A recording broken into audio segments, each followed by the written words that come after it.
Shalom Aleichem, parachat de la semaine, parachat Nassau. Alors nous savons tous la gravité de prononcer des vœux. D'où l'expression bien connue, bli neder. À chaque fois qu'on parle, on dit ouais, demain je vais faire ça, on dit bli neder. Justement pour éviter de prendre sur soi un vœu. D'autre part, il faut savoir que les tzadikim, eux, qui sont sûrs à 10 000% qu'ils réaliseront leurs vœux, eh bien la Torah nous dit qu'ils ont le droit de prendre sur eux un vœu, mais ce à condition que ça soit dans un but de grandir dans leur spiritualité, dans leur ruchaniyut.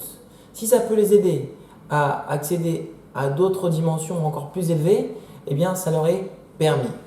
Alors, comment ça se fait qu'il y a une différence entre l'homme ordinaire et celui qui est tzaddik? Eh bien, le Magid de Douvna nous donne la parabole suivante. Il y avait deux voisins, les deux étaient pauvres, un qui était forgeron et l'autre qui était voleur professionnel. D'accord? Pratiquer le pickpocket, le braquage de banque, ce qu'il pouvait. Et voilà que celui qui était forgeron, il mariait facilement ses filles. Et de façon noble, digne, il leur donnait une dot.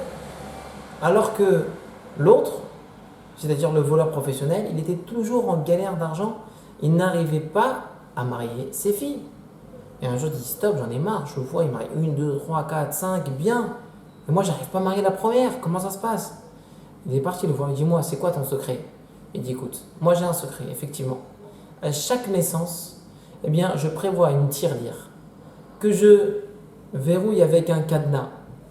Et chaque jour, je mets une pièce jusqu'au jour du mariage. Pourquoi je mets ce cadenas? Pour être sûr de ne pas forcer le verrou au cas où si jamais j'ai besoin d'argent en cours de route. Et voilà, arrivé le jour J, ils prennent tout ça pour elle. Eh bien, le voleur professionnel dit écoute, ton conseil est bon, mais pas pour moi. Pourquoi? Parce que moi, mon métier, c'est justement de forcer les verrous. Et donc, du coup, c'est incompatible pour moi. Je sais très bien que si jamais j'emploie ton conseil, eh bien, le jour où j'aurai besoin de l'argent, eh bien, je vais forcer le verrou et pas de problème, je prends l'argent. Jamais j'arriverai à leur donner une somme belle et respectable. Voilà que du coup, c'est pas pour moi, c'est impossible. Eh bien, le Magid de Douvna nous dit c'est exactement la même chose. Celui qui pratique la Torah de façon exemplaire, tzaddik, il grandit et il grandit et grandit. Eh bien lui, il ne force jamais aucun verrou que la Torah lui fixe. Eh bien, il peut se permettre de placer un cadenas, tout seul par l'intermédiaire d'un vœu. Ah, il s'est mis une restriction sur lui au travers d'un vœu.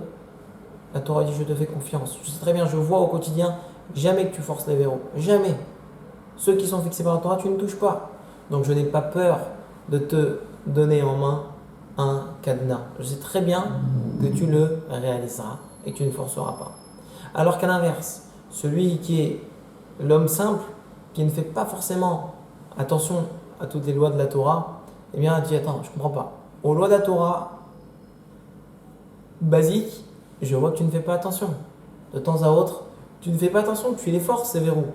Je ne peux pas te permettre de donner un cadenas, c'est sûr que tu vas le forcer également. Voilà pourquoi, mes chers amis, nous, on espère d'être au moins dans la classe intermédiaire, dans la classe de l'homme ordinaire et de l'homme pachout, l'homme simple. Voilà pourquoi la Torah nous dit attention, ne prends pas sur toi un vœu, un éder. Pourquoi? De peur de ne pas le réaliser. Alors habituons-nous à continuer dans cette routine, à dire bli neder. Quand je fais quelque chose, je dis bli neder, mais ça n'empêche pas que bli neder m'implique également à ce que la personne de façon naturelle doit garder sa parole.